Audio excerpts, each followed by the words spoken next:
muchísimas gracias por la invitación. Qué bueno que todos ustedes estén interesados en este tema. Esperamos que toda la información que les vamos a dar sea de muchísima ayuda para ustedes, principalmente para prevenir situaciones que nunca deseamos en negocios, como son problemas de ninguna clase, sino que ustedes deben dedicarse como emprendedores a administrar y a llevar adelante su negocio para hacerlo crecer lo más posible, cada vez más y más. Y pues los problemas que eventualmente llegarán a tener de alguna materia legal o de algún otro tipo, pues atenderlos, pero sabiendo que previamente se han realizado las acciones necesarias para prevenirlos o poder atenderlos de la mejor manera posible. Yo no voy a iniciar con la presentación, lo va a hacer la licenciada Jessica Barajas. Yo voy a tomar la segunda parte de esta presentación, pero quería darles muchísimas gracias por esta invitación y esperamos que sea de mucha ayuda para ustedes. Los dejo con la maestra Jessica Barajas. Hola, ¿qué tal? Buenos días a todos. Muchas gracias por acompañarnos. Vamos a tener al final una sesión de preguntas por si alguno de ustedes tiene alguna duda. Y bueno, vamos a iniciar con la parte más técnica de esta reforma. Y denme un segundo para compartir pantalla, por favor.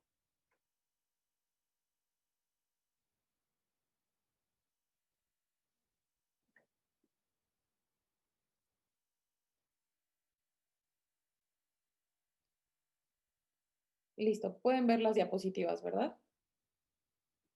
Sí, se ven. Muchas gracias. Bueno, vamos a iniciar con un tema muy importante y que ha estado causando mucho ruido últimamente sobre la reforma laboral en México, su implementación y qué es lo que va a significar ahora el litigio en esta materia.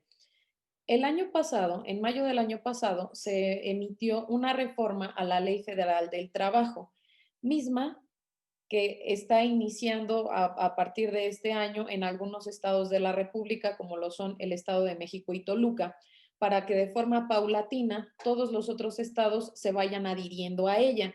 En esta reforma vamos a tener la implementación de los juzgados del trabajo. Algunos de ustedes habrán escuchado anteriormente algo sobre la desaparición de las juntas de conciliación y arbitraje.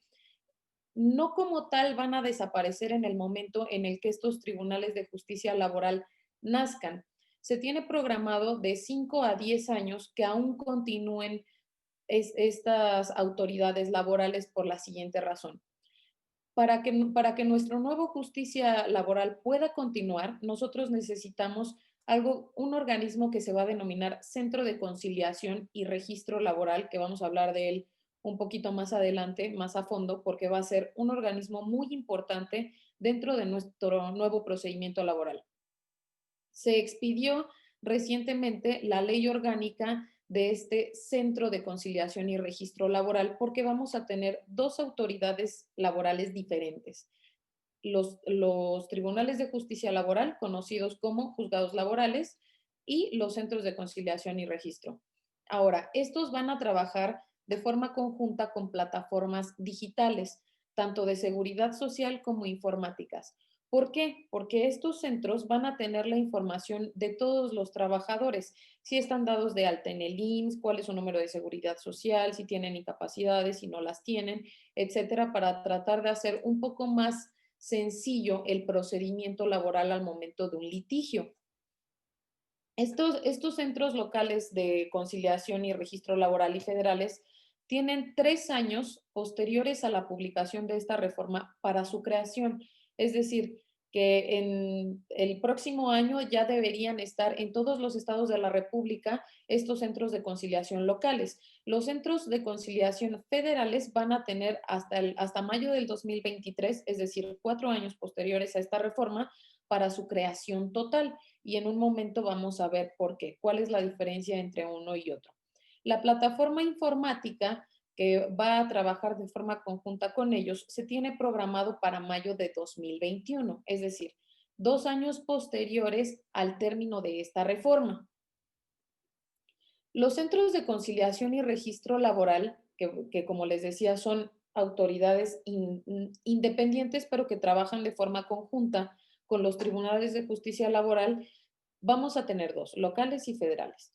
En su mayoría, los centros de conciliación y registro laboral en materia federal van a tener a su cargo ciertas actividades, como lo son el registro y autorización de sindicatos, el auxilio de sindicatos en sus procesos democráticos de elección directiva, el registro y autorización de contratos colectivos, el registro de contratos ley, reglamentos de trabajo y contratos de trabajadores mexicanos que ejecuten su actividad en el extranjero y les sea pagado su salario por un patrón mexicano. Esta es la diferencia entre el centro local y el centro federal. Sin embargo, ambos tienen una actividad que es muy importante para nosotros en este punto y que nos puede ayudar a nosotros como patrones muchísimo dentro de los litigios laborales, que es la conciliación previa al juicio ordinario laboral. Si alguno de ustedes ha tenido anteriormente procedimientos laborales, sabrán que no es una obligación acudir a una conciliación. Si las partes quieren ir a una conciliación, pueden hacerlo. Sin embargo, no es obligatorio. Actualmente, con esta reforma, y ya en los estados que se está implementando, como es Toluca y el Estado de México, sí va a ser obligatoria esta fase previa de conciliación. Vamos a tener dividido nuestro procedimiento laboral en 3 etapas, a diferencia de lo que tenemos actualmente. En esta fase de conciliación, el trabajador tendrá que asistir a este centro y apersonarse con el patrón para saber si va a llegar a un arreglo o no. No significa que estamos obligados a conciliar con él, significa que estamos obligados a asistir y saber cuál es la pretensión económica que tiene. ¿Cuál es la diferencia? Pues que el trabajador puede asistir solo, no necesariamente debe acudir acompañado de un abogado, lo que significa que pudiéramos tener un poco más de accesibilidad al momento de llegar a una negociación en el procedimiento, porque podríamos tratar el asunto directamente con el trabajador y no con su abogado. Si este trabajador no asiste, no va a poder continuar con el procedimiento ingresando su demanda. ¿Qué pasa si él asiste y no concilia? Pues se le dará una expedición de una constancia de no conciliación. Ahora, este proceso preconciliatorio, si nosotros no asistimos, tan es obligatorio que podemos ser acreedores a una multa de 50 a 100 unidades de medida de actualización, dependiendo del criterio de la persona que esté llevando a cabo nuestra conciliación, pero en el caso de que no podamos asistir, podemos justificar nuestra inasistencia. Entonces, ¿qué pasa si conciliamos? En ese momento se frena el procedimiento laboral y llegamos a un convenio que se va a elevar a cosa juzgada. Es decir, es como si nosotros hubiésemos pasado por todo el procedimiento laboral y ya hubiese concluido, lo que no permitiría al trabajador ingresar a alguna otra demanda por esta misma situación, lo que sí nos ha llegado a pasar actualmente, pese a que nosotros lleguemos a un convenio fuera de juicio con el trabajador. Si bien es cierto, podemos ganar nuestro procedimiento porque ya terminamos, ya pagamos, ya terminamos la relación de trabajo, lo cierto es que él sí puede demandar. Ahora, con esta nueva reforma se planea que al coadyuvar de forma informática estas autoridades entre sí, tendrán conocimiento los juzgados laborales de que algún trabajador ya llegó a un convenio en el Centro de Conciliación y Registro Laboral. Por eso es que es tan importante este nuevo organismo. Ahora, vamos a tener una nueva forma de litigio. Actualmente, el procedimiento laboral es preponderantemente oral. Nosotros llegamos a una audiencia y podemos dictar toda la audiencia si así lo queremos. Y está dividida en 2 etapas, que es conciliación, demanda y excepciones. Como lo veíamos anteriormente, en el procedimiento actual, esta conciliación no era obligatoria. Eso quiere decir que el patrón podía llegar a la audiencia y tener la mejor voluntad de llegar a una conciliación, incluso ofrecerle al trabajador el 100% de lo que le corresponde y el trabajador puede optar por decir que no y continuar el procedimiento en ese momento. Con esta modificación ya no va a ser así. Si el trabajador no quiere llegar a un arreglo, no vamos a continuar el procedimiento en ese momento. Lo que vamos a hacer es que se va a terminar la fase, se va a agotar la fase y va a poder iniciar con el procedimiento. Nosotros no vamos a ir a la expectativa de si llego a una negociación, si no llego a una negociación, ya contraté un abogado desde un inicio, ya tengo que ver el tema de la contestación de demanda. No, Ahora él va a hacer su solicitud de conciliación, nos van a notificar a nosotros esta conciliación, llegamos a un arreglo o se agota la fase y estoy consciente que voy a tener un procedimiento laboral y tengo el mismo plazo que en la ley actual. ¿Cuánto es el tiempo que tiene un trabajador para demandar? Tiene 2 meses para demandar derivado de un despido injustificado. Este plazo comienza a correr a partir del día siguiente en que el trabajador dice que fue despedido. En esta nueva forma de litigio, este plazo se va a seguir respetando, pero dentro de estos 2 meses el trabajador tiene que acudir al Centro de Conciliación y Registro Laboral y en el momento que llegue se va a suspender ese plazo de 2 meses porque la autoridad no sabe si vamos a llegar o no a una negociación. Si no llegamos a una negociación, el plazo continúa y tiene la misma cantidad de días para ingresar su demanda. Hay algunas excepciones para no llevar a cabo el procedimiento conciliatorio, como son discriminación por embarazo, razones de sexo, orientación sexual, raza, religión, origen étnico, condición social, hostigamiento laboral, que son situaciones que podrían poner en riesgo al trabajador y por esa razón la autoridad laboral determina que no es necesario que agoten este procedimiento conciliatorio de forma externa. Sin embargo, sí va a solicitarles que lleven a cabo esta conciliación, pero una vez que ya esté ingresada la demanda para tener la supervisión del juzgado laboral. Ahora, hay otros motivos por los cuales no se requiere esta fase previa de conciliación, como lo son las prestaciones de seguridad social, porque no podemos llegar a un convenio en razón de eso. Yo tengo la obligación de dar de alta a mi trabajador en el Instituto Mexicano del Seguro Social. No es algo que yo pueda conciliar, es una obligación patronal.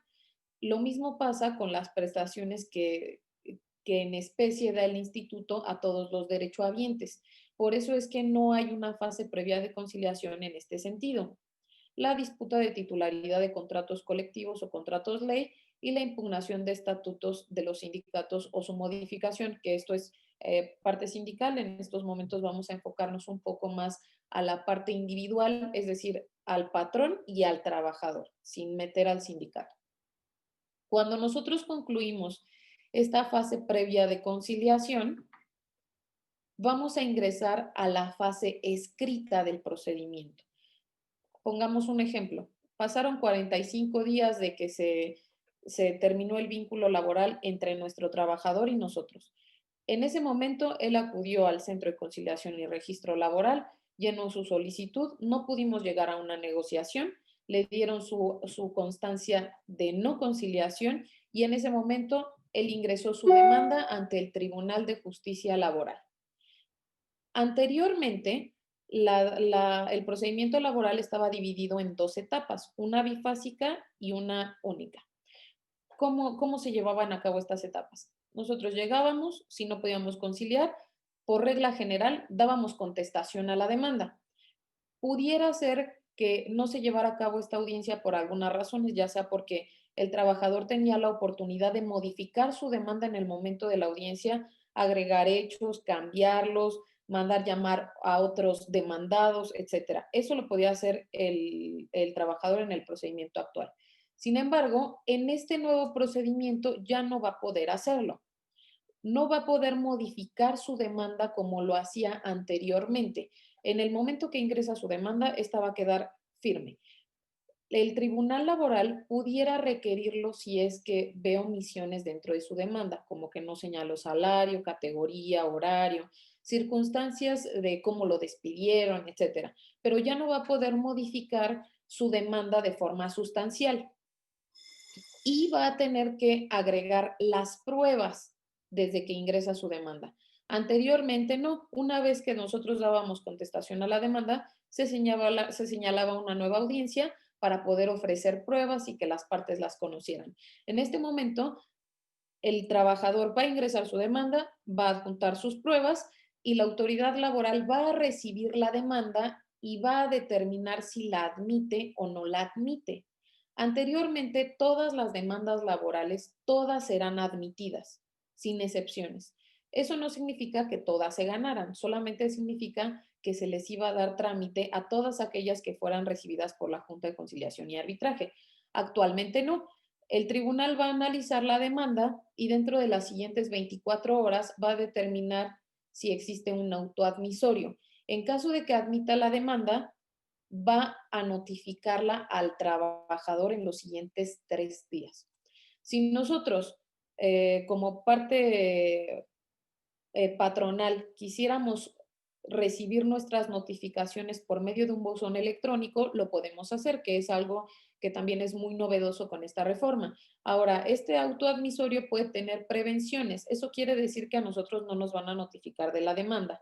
Le van a decir al trabajador, no me señalaste tu salario ni tu fecha de ingreso. Hasta que él desahogue ese requerimiento de la autoridad, a nosotros nos van a informar que tenemos una demanda. Y lo van a hacer 5 días después de que esto suceda. Cuando a nosotros nos llega nuestra demanda, tendremos 15 días para dar contestación a esta y ofrecer las pruebas que nosotros consideremos necesarias. También podemos llevar a cabo una reconvención, que es contrademandar al trabajador. Supongamos que el trabajador me pidió un préstamo y yo se lo di y lo tengo por escrito, así como tengo por escrito los descuentos que pactamos vía nómina y aún me debe 15,000 pesos, por decirlo de alguna forma. Esos 15,000 pesos yo se los puedo solicitar en este momento y él va a tener 15 días para dar contestación a esa contrademanda que yo le estoy haciendo, a esta reconvención. Si esto no existe, vamos a tener en los siguientes 8 días un término para replicar. ¿Qué es eso? El trabajador va a conocer nuestra contestación de demanda y el tribunal le va a dar 8 días para que manifieste lo que a su interés convenga y objete las pruebas que nosotros ofrecimos dentro de este procedimiento cuando dimos contestación a la demanda. El tribunal hará un acuerdo y nos dará a nosotros vista para que en los siguientes 3 días podamos conocer, disculpen, en los siguientes 5 días para que nosotros podamos conocer qué dijo el trabajador y poder refutarlo. Y asimismo poder objetar las pruebas que él haya ofrecido en relación a la reconvención. Una vez que esto suceda, se le va a dar nuevamente vista de 3 días al trabajador para que señale lo que a su interés convenga. Si nosotros ofrecimos alguna prueba adicional para comprobar que lo que él dijo en su réplica no es cierto, él podría en ese momento objetarlo. Esta es la última fase del procedimiento escrito. En ese momento, en los siguientes 10 días después de que el trabajador hizo su última manifestación, se va a señalar algo que vamos a llamar audiencia preliminar. En esta audiencia preliminar se va a llevar algo muy importante que se llama recurso de reconsideración. Es la última oportunidad que nosotros tenemos para poder plantearlo porque es el momento en el que se va a resolver. ¿Qué es lo que podemos determinar en este momento? En el nuevo Tribunal de Justicia Laboral ya no va, actualmente nuestro derecho del trabajo es proteccionista de trabajadores y lo seguirá siendo, pero en una medida menor. En ese momento nosotros o el juez le podemos hacer ver que hubo alguna omisión de su parte dentro del procedimiento.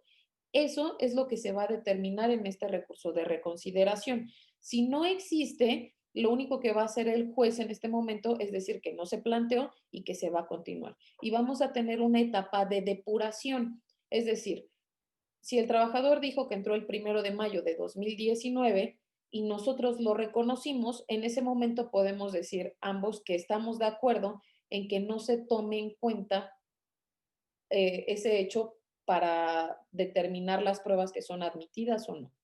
Eso quiere decir que lo van a hacer o tratan de hacerlo un poco más corto. Ya veremos en la práctica si realmente esta depuración de hechos nos va a funcionar o no nos va a funcionar. Una vez que nosotros sepamos cuáles son los hechos que el juez va a conocer o va a ponerle un punto específico de atención, se va a señalar en los siguientes 20 días una audiencia de juicio y vamos a entrar a la última etapa de nuestro procedimiento laboral, que es la fase oral.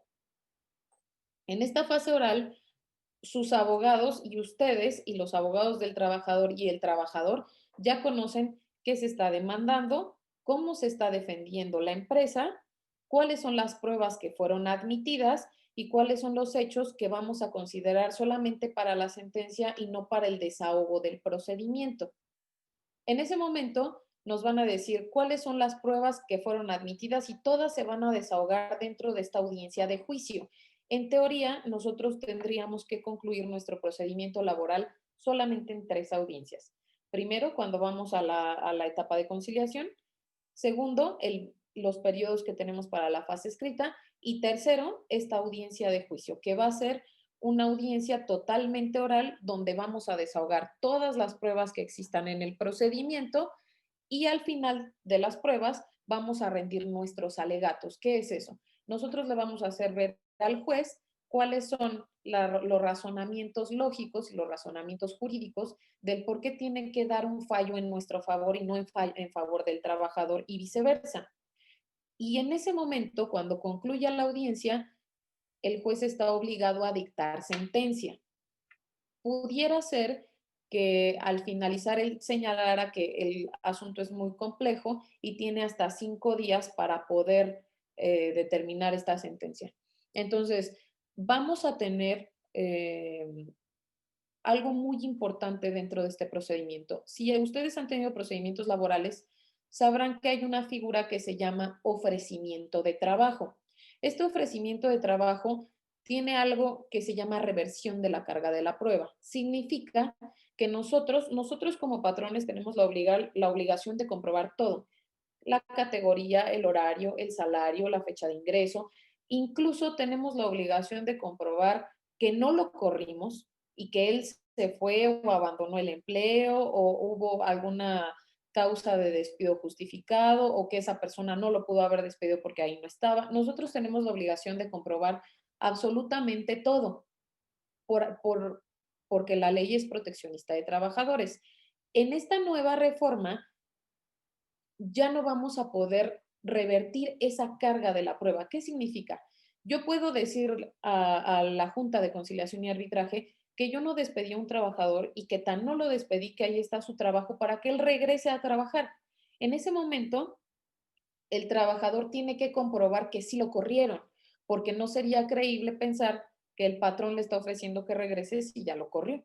A eso nos referimos con reversión de la carga de la prueba.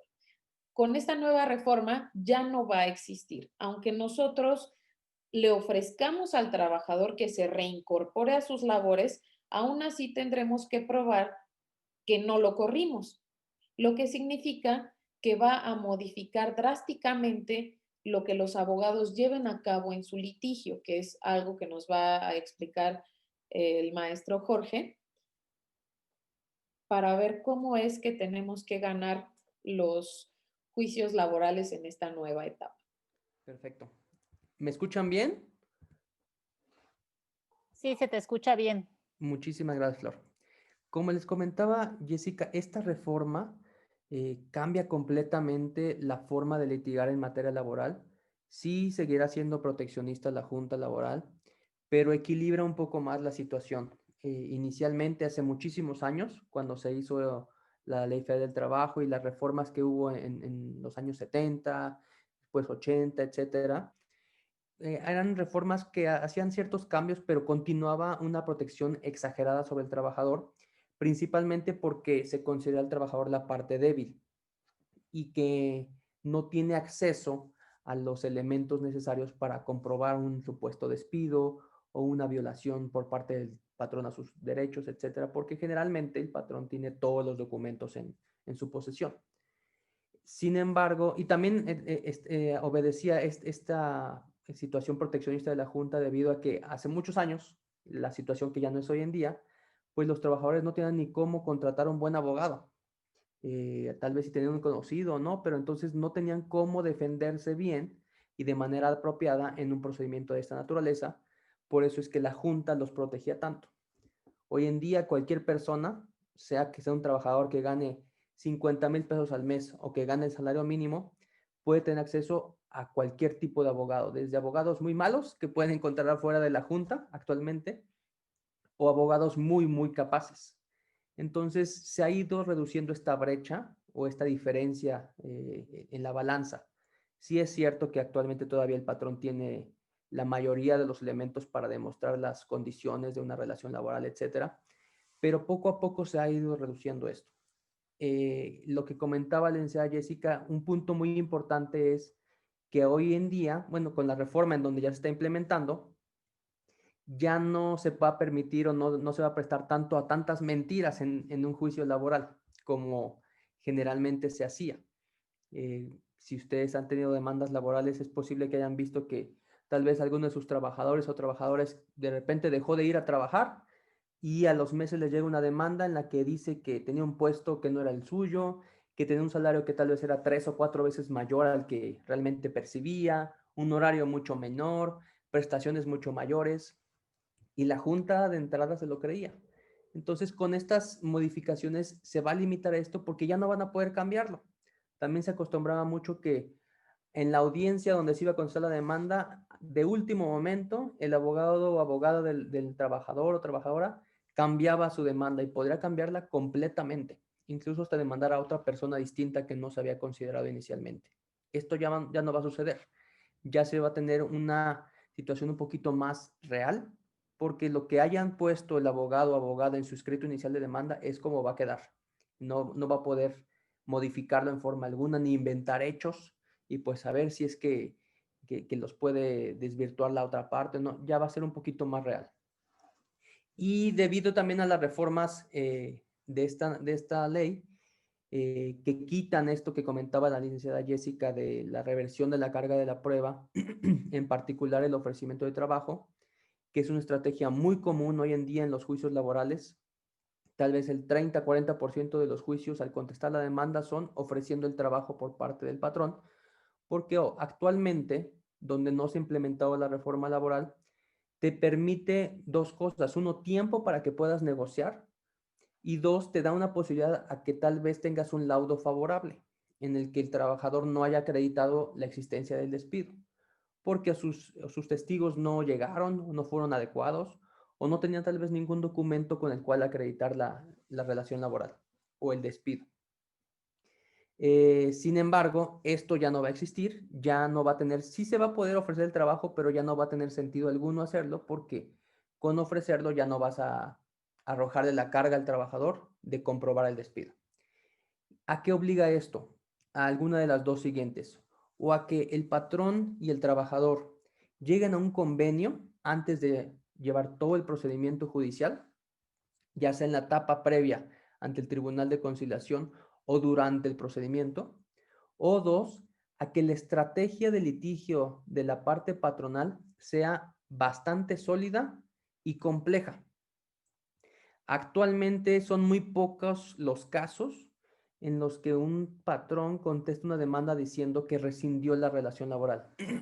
¿Qué es rescindir la relación laboral? Es despedir justificadamente a alguien por alguna de las causales que se dan en el artículo 47 de la Ley Federal del Trabajo.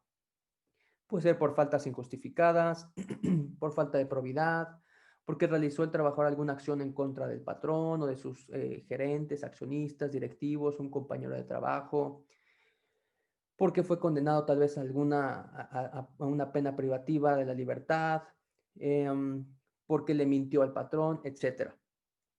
Hoy en día no es tan común esto porque el patrón, si decide optar por esta estrategia, tiene demasiadas responsabilidades para comprobar ante la Junta en el procedimiento que realmente despidió justificadamente o rescindió la relación.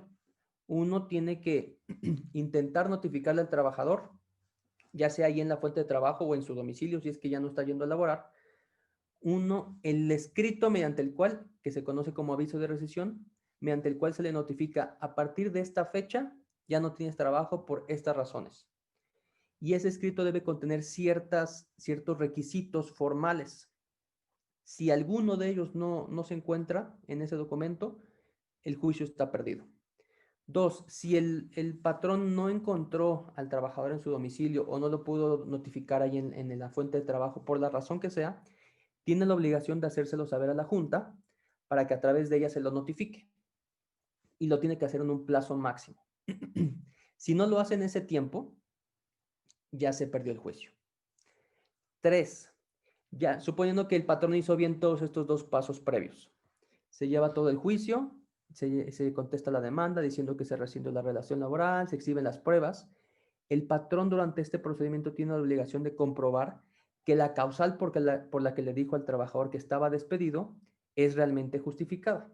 Por ejemplo, si le dijo, te estoy despidiendo justificadamente porque tienes más de 3 faltas en un periodo de 30 días, tiene que proporcionarle a la Junta los elementos probatorios para demostrar que faltó más de 3 veces injustificadamente en un periodo de 30 días. Si no lo comprueba, tiene perdido el juicio. Entonces, es una defensa muy compleja hoy en día que limita las opciones de defensa del patrón. Con la reforma laboral se va a ver mucho más este tipo de rescisiones y por lo tanto mucho más la forma de contestar una demanda laboral diciendo que hubo un despido justificado. ¿Por qué? No va a dejar de ser complejo, va a seguir siendo algo técnico, pero ya no, el patrón ya no va a tener la obligación de notificarlo forzosamente antes del juicio. Decirle, oye, te estoy terminando la relación laboral, te estoy despidiendo por esta o cual razón. Lo puede hacer si quiere, pero no forzosamente lo tiene que hacer. La otra opción que tiene es esperar a que llegue la demanda y al contestarla decir, no, no es cierto, yo no te despedí en el día y hora que tú dices, sino que más bien se te rescindió o despidió justificadamente por esta o estas razones y lo compruebo en el juicio. Pero ya te ahorraste todos los pasos previos que si te fallaba un pequeño detalle, ya tenías perdido el juicio. Entonces, esto va a motivar alguna de estas dos cosas que les dije previamente. O llegar a un convenio o realmente tener una defensa técnicamente jurídicamente compleja, como sería una rescisión de relación laboral, o tal vez una inverosimilitud de un despido que realmente no haya ocurrido porque la persona que le imputan el despido no trabaja para nosotros o no se encontraba en ese lugar en ese momento, tal vez estaba de viaje, un viaje de negocios o estaba enfermo. O si es que hay, por ejemplo, una renuncia, pues se va a seguir contestando con la renuncia, ya sea escrita o verbal. Pero lo que definitivamente va a desaparecer va a ser el ofrecimiento de trabajo, no va a tener sentido alguno. Y en lo personal considero que es algo muy positivo. Habrá abogadas y abogados que crean que es algo negativo o patrones que crean que no es positivo el que ya no podamos ofrecer el trabajo, pero yo creo que es mucho mejor, porque cuando se ofrecía el trabajo, esto era como una bola de nieve, porque se ofrecía, el trabajador generalmente aceptaba el trabajo, la junta señalaba una fecha de reinstalación, tal día, tal hora, y la forma en que ordinariamente se desarrollaba esta diligencia es que el trabajador llegaba ese día, esa hora, con el actuario, con su abogado, estaba también ahí el abogado, la abogada de la parte patronal, reinstalaban al trabajador en el lugar que le correspondía, se iba el actuario, se iba su abogado, y el trabajador tal vez a los 5, 10, 20, 30 minutos se salía y se iba, y ya no regresaba a trabajar y volvía a presentar una segunda demanda. Si en la segunda demanda le volvías a ofrecer el trabajo, se repetía el ciclo y llegaba una tercera demanda. Entonces, si no se llega a una negociación, a una conciliación, esto se puede hacer hasta 2, 3, 4 juicios y cada uno con su contingencia independiente, tanto económica como legal. Entonces, yo creo que es positivo que ya no se tenga que ofrecer el trabajo y esto va a motivar a que ahora muchos más abogados y abogados tengan que capacitarse más, a ser mejores técnicamente hablando, porque no cualquiera puede hacer una rescisión laboral y no cualquiera puede comprobar una rescisión laboral en un juicio laboral. Es complejo, como les comentaba. Para lograr esto se necesita de dos partes. Uno, porque la abogada o abogado sean capaces técnicamente hablando, pero también se necesita del apoyo de la parte patronal. ¿A qué me refiero con el apoyo? Que los patrones, en este caso ustedes, tengan cierta documentación y respaldo que les sirva a su abogado para poder defenderlos de esa manera. Hace tiempo, y lamentablemente todavía en algunos casos hoy en día, se tenía la creencia de que mientras no tenga documentos de nada con mis trabajadores, yo estoy tranquilo, estoy seguro, no tengo riesgo, no tengo contratos, no le pago con recibos de nómina, no les doy cartas de recomendación, ni de constancias laborales, nada. No hay forma de que me condenen en un juicio laboral, estoy protegido y es completamente falso. porque como les comentábamos, de entrada la Junta cree las condiciones laborales que el trabajador le indica en el escrito de demanda. Y el patrón, por regla general, tiene que comprobar la realidad de esas condiciones laborales. Si el trabajador dice que ganaba 300 pesos diarios y en realidad ganaba 100, pues entonces el patrón tiene que comprobar que ganaba 100. ¿Cómo? Con sus recibos de nómina o sus recibos de pago. Si no había una relación laboral, como lamentablemente hay muchas situaciones así, de que personas que se dedican y literalmente de eso viven, a demandar personas, aunque nunca fueron sus trabajadores, o que fueron sus trabajadoras durante 1 o 2 días y se fueron, entonces el patrón tiene la obligación de demostrar que no es cierto eso. Puede negar la relación laboral, es cierto, y entonces el trabajador va a tener que comprobarla. Pero si sí hubo una relación laboral y no la niega, tiene que comprobarlo. Y la única manera de hacerlo es con los documentos necesarios. Si un patrón dice, no, no fue mi trabajador o mi trabajadora, yo ni lo conozco, y resulta que por ahí algún día se le envió un correo, algún mensaje o algo que presuma que hubo una relación laboral, ya se tiene el juicio perdido. Por eso nosotros siempre recomendamos que es mucho mejor tener documentos que respalden la relación laboral, como contratos, recibos de nómina, recibos de listas de asistencia, etcétera, incluso hasta actas administrativas, y defenderte bien en un juicio en caso de que te demanden. Es mucho, mucho mejor. Es por eso que el siguiente diapositiva se llama formalización de las relaciones laborales.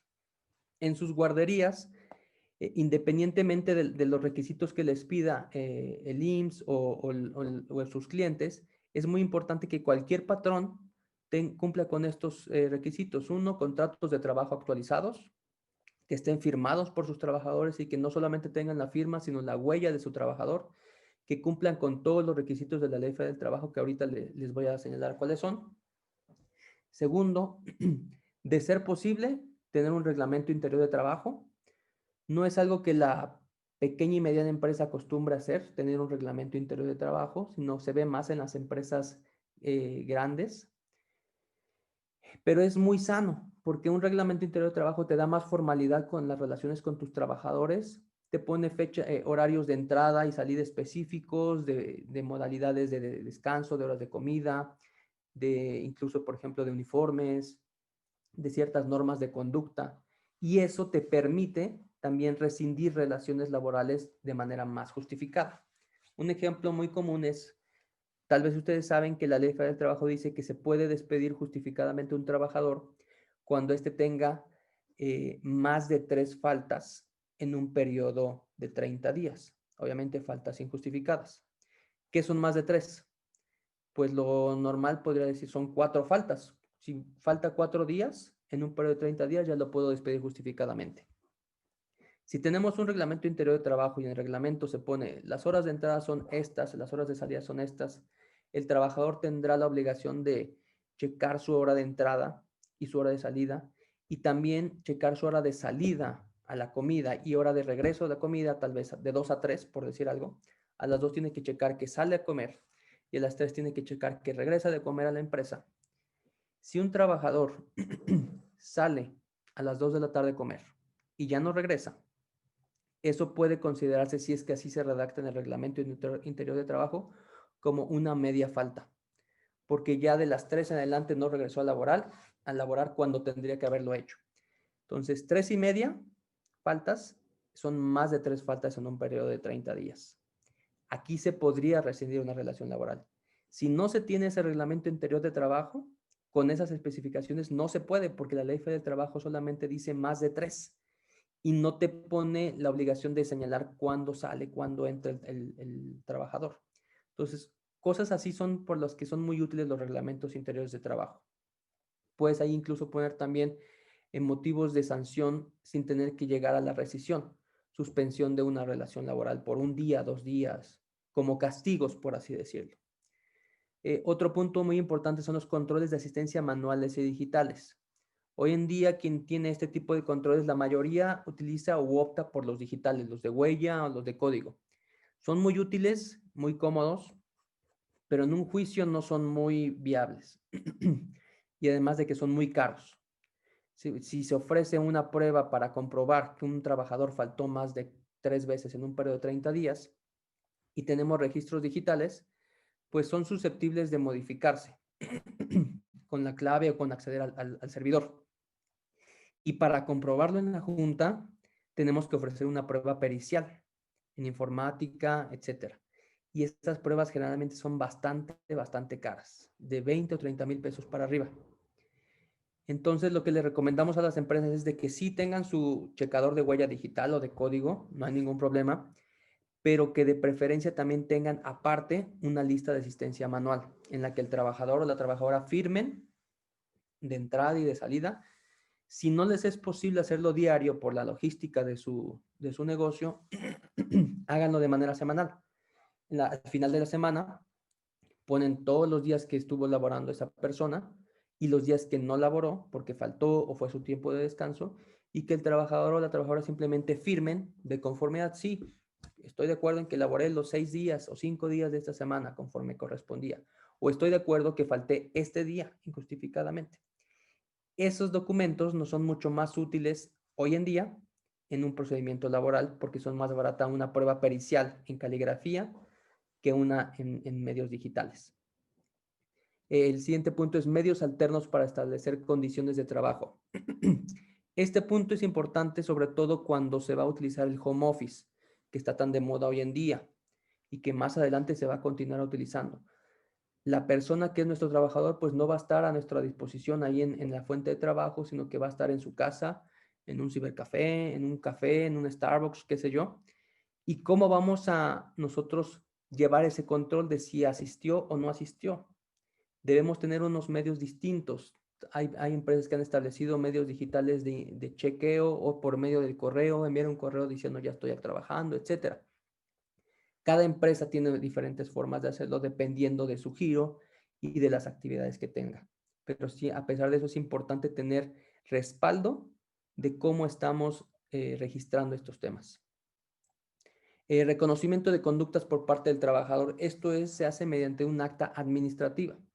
Si un trabajador faltó 2, 3, 4, las veces que sea, aparte de la lista de asistencia, es oportuno levantarle un acta administrativa en la que reconoce que faltó injustificadamente tales días. Se deben de redactar de manera específica los hechos. No les recomendamos que lo hagan ustedes así simplemente con una redacción sencilla porque se deben cumplir ciertos requisitos, sino que lo consulten con su abogada o su abogado para que les ayude a redactar estas actas administrativas. Y el trabajador la firma de conformidad, y eso nos sirve mucho en un juicio en caso de que se llegue a esa instancia. O si un trabajador no está llegando a sus metas, a pesar de que sirve también jurídicamente para un juicio, también nos sirve de manera psicológica para que el trabajador se dé cuenta que no está cumpliendo las metas o que no está realizando su trabajo de la manera correcta, y que se ponga las pilas, como comúnmente decimos, ¿no? Y que empiece a cambiar su actitud. Recibos de pago CFDI. Esto me parece que cada vez va a ser más indispensable. No es tan recomendable pagar en efectivo, no nada más por el tema legal en juicios laborales, sino por el tema fiscal. Sale carísimo hoy en día por los impuestos el estar justificando salidas en efectivo sin ningún comprobante. Entonces, lo ideal es tener al trabajador dado de alta en el Seguro Social y pagarles con sus FDI, y que nos firmen de preferencia también esos FDI. Es suficiente con que los emitamos y los enviemos por correo, pero sí es posible que también nos firmen esos CFDI, ya sea quincenal o mensualmente.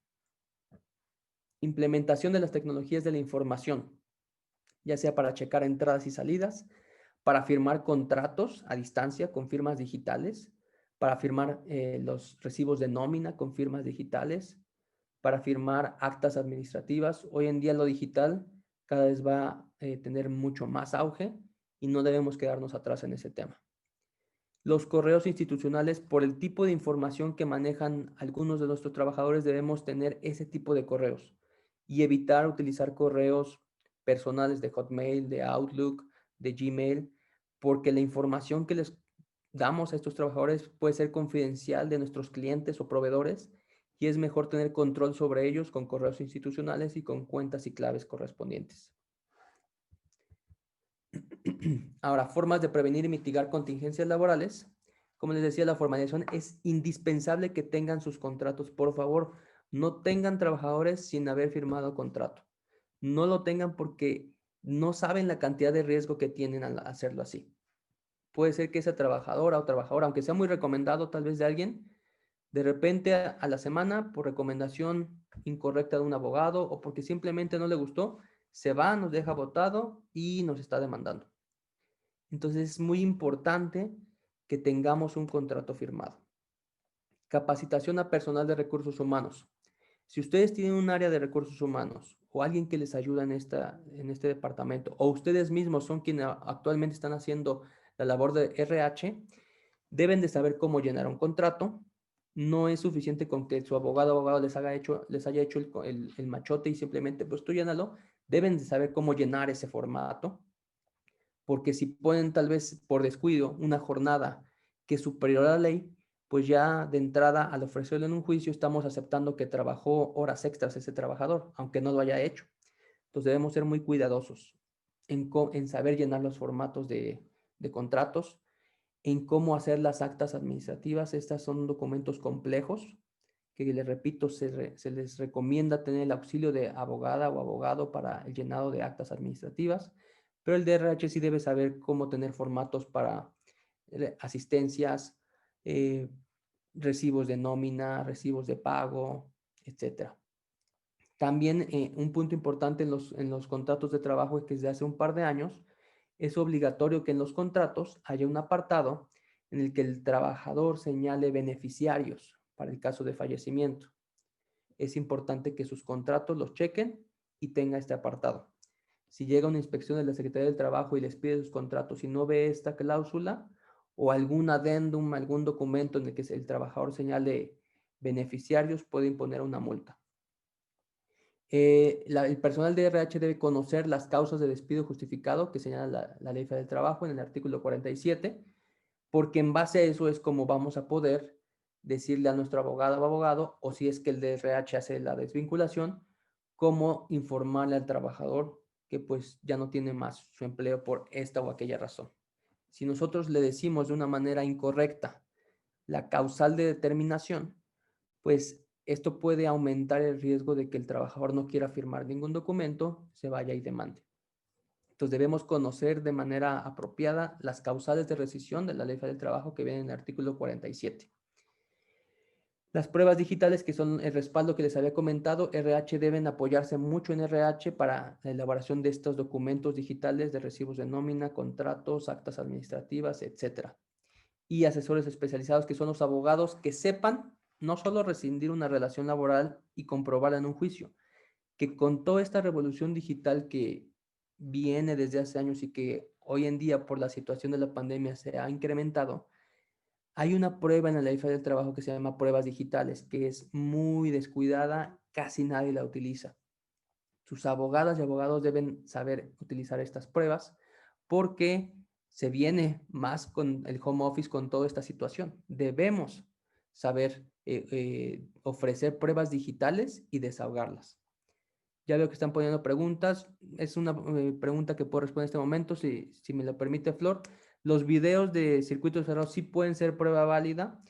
Lamentablemente en estos videos no son de muy buena calidad generalmente, salvo que tengan una muy buena cámara y no tienen audio. Entonces se pueden utilizar, pero no piensen que con que simplemente tengan en una cámara grabado al trabajador haciendo, tal vez robando dinero o haciendo algo indebido, con eso ya tienen ganado el juicio. No. Se debe adminicular, es decir, se debe juntar con otras pruebas aparte de esa, para perfeccionar esa prueba de video. Si fuera distinta, sería más ayuda, pero sí nos sirve en un juicio, pero no crean que es la única prueba que deben ofrecer. Se tiene que comprobar con otros medios de prueba para tener un juicio sólido. Cualquier prueba digital, ya sea grabaciones de audio, de video, que sean legales, o cualquier otro tipo de documentos digitales, son válidos hoy en día en un juicio laboral. Y es por eso que los abogados deben saber ofrecerla y deben saber desahogarla. Las demás preguntas las vamos a responder más adelantito, que son un poquito más específicas. Home office en la Ley Federal del Trabajo. Como les comentaba, pues ahora con esta situación de la pandemia, el home office tomó muchísimo auge y yo creo que es algo que llegó para quedarse. Tal vez no en la misma medida en que hoy en día lo tenemos, pero sí va a quedarse en cierta medida. Y un defecto de la Ley Federal del Trabajo es que no regula apropiadamente el home office, lo que nosotros conocemos como home office. En la Ley Federal del Trabajo lo señala con una denominación distinta, lo señala como teletrabajo. Y estos apartados, que son estos artículos que señalan aquí del 311 al 330, hacen mención al teletrabajo de manera general como cualquiera que se haga a distancia. Aquí viene la definición. Es el que se ejecuta habitualmente para un patrón en el domicilio del trabajador o en un local libremente elegido por él sin vigilancia ni dirección inmediata de quien proporciona el trabajo. Y después añadieron en una reforma este segundo párrafo. Será considerado como trabajo a domicilio el que se realiza a distancia utilizando tecnologías de la información y la comunicación. Aparentemente ahí está incluido el home office, a distancia por medio de tecnologías de la información, nuestra computadora, celular, tablet, etc. Pero los siguientes artículos del 3.2 al 3.30 hacen mención principalmente o se refieren principalmente a trabajos manuales. Inicialmente este tipo de trabajo a domicilio se empezó a regular debido a que las maquiladoras decían, ¿cómo puedo reducir mis gastos? ¿Cómo puedo bajar mi nómina? Ah, bueno, pues ya no voy a contratar a trabajadoras, sino que voy a contratar a estas mismas personas, que en su mayoría eran mujeres. Les voy a decir, no, ya no va a ser mi trabajo ahora, no tienes que venir aquí a la planta. Yo te voy a mandar todo el material a tu casa, te voy a mandar X cantidad de material y tú en X cantidad de tiempo me tienes que entregar tanta cantidad de material. Y por eso te va a pagar a destajo X cantidad de pesos.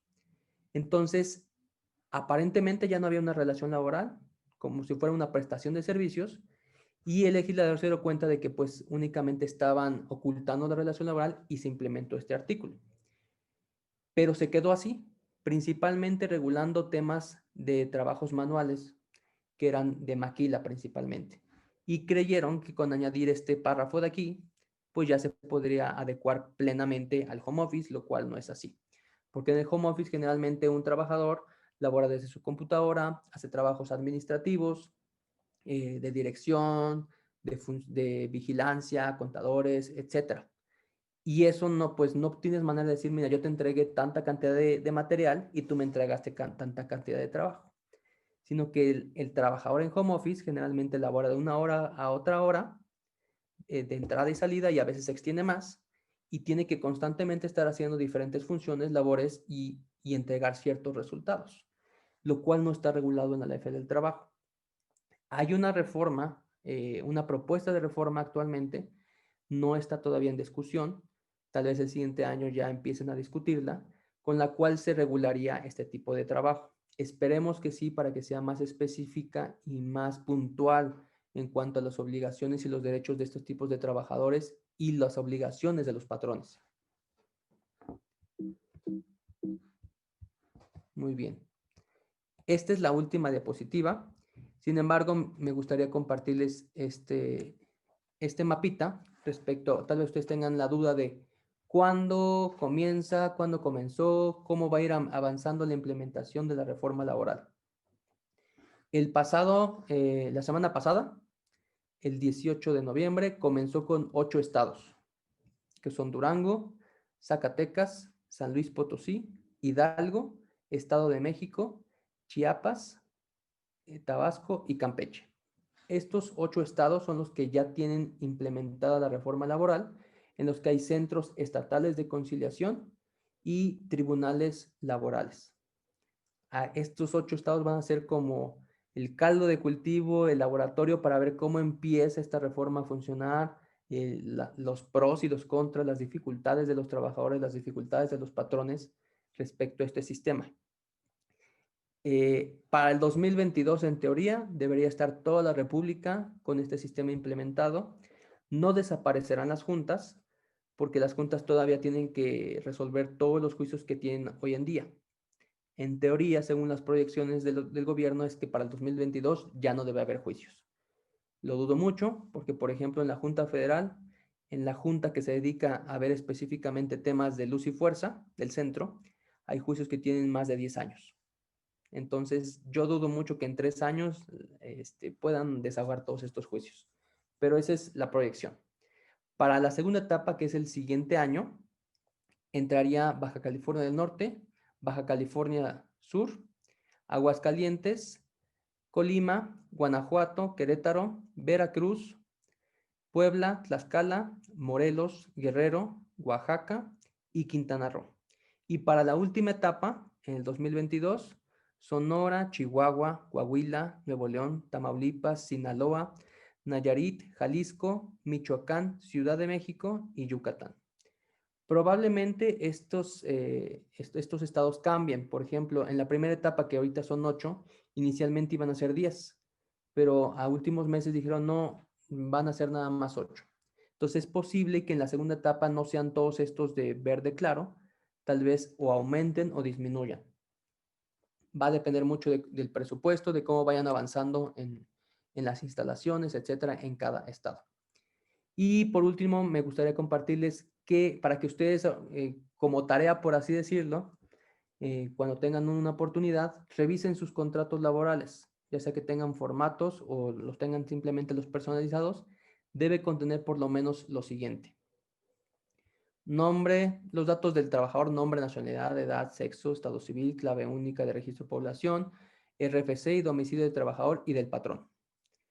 Si la relación es por tiempo determinado, temporada, capacitación, indeterminado o a prueba. O si es por tiempo indeterminado, que es la mayoría de los casos, salvo hoy en día está muy de moda, por así decirlo, que se contrata a trabajadores por 1, 2 o 3 meses para ver si realmente funcionan y ya después se les da por tiempo indeterminado. Si su contrato es por tiempo determinado, ya sea por 1, 2 o 3 meses, llega la fecha en que termina el periodo de ese tiempo determinado, ya sea a prueba o capacitación, y el trabajador continúa laborando, automáticamente se considerará por tiempo indeterminado, aunque no hayan firmado un contrato que en el encabezado diga indeterminado.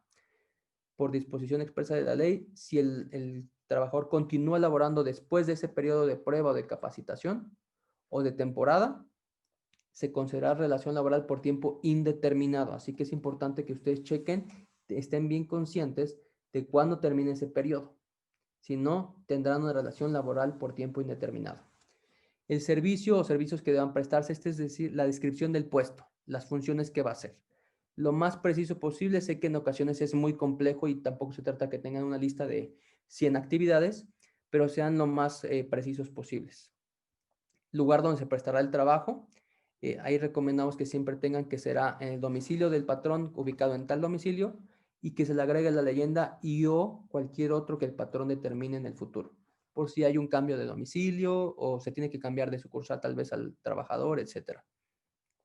La duración de la jornada, que no puede rebasar de 48 horas semanales si es diurna, 42 si es nocturna o 45 mixta. Entiendo que todas las jornadas de ustedes son diurna, que va desde las 6 de la mañana hasta las 8 de la noche. En ese espacio no puede rebasar de 48 horas semanales. Forma y monto del salario, el día y el lugar del pago del salario, indicación de que el trabajador será capacitado o adiestrado en los términos de los planes y programas establecidos, otras condiciones de trabajo como días de descanso, vacaciones y demás que convengan el trabajador y el patrón, aguinaldo, etc. Y aquí está lo que les comentaba, esta fracción fue añadida en el 2019. Designación de beneficiarios a los que se refiere al artículo 501 de esta ley para el pago de los salarios y prestaciones devengadas y no cobradas a la muerte de los trabajadores o a las que se generen por su fallecimiento o desaparición derivada de un acto delincuencial. Este es muy importante y además les ayuda mucho porque nos ha pasado en algunos clientes que fallece algún trabajadora lamentablemente, y pues nos dicen, ¿cómo le hago para pagarle lo que le correspondería a mi trabajador, a su esposa, a su esposo, a sus papás, a sus hijos? Entonces, el patrón dice, yo quiero dárselo ya de una vez, porque obviamente lo necesitan. Y lo que nosotros siempre les decimos es, no se lo entregues, tiene que iniciar el procedimiento en el que la Junta declara a tal o cual persona como beneficiario, para que entonces sí, tú se lo pagues. Porque si no, puede ser que en algunos casos el patrón se lo paga a la esposa y después resulta que tenía otra persona con quien tuvo 1 o 2 hijos y también tenían derecho. Entonces vas a tener que pagar doble. Con esta cláusula en la que el trabajador señala beneficiarios, si él puso el 100% de lo que me corresponde le toca a mi esposa, a mi esposo, o 50 a un hijo y 50 a otro hijo, de esa manera el patrón ya puede pagarlo así y no hay riesgo de que tengan que pagarlo doblemente. ¿Ok? Entonces es muy importante ese tema, que lo chequen en sus contratos. Si no lo tienen, tienen 2 opciones: o firmar un nuevo contrato que contenga esa cláusula o firmar un adendum donde se agregue estos beneficiarios. Pues por mi parte sería todo. Espero que les haya dado mucha información que les ayude y ahorita todas las preguntas que tengan con mucho gusto las respondemos.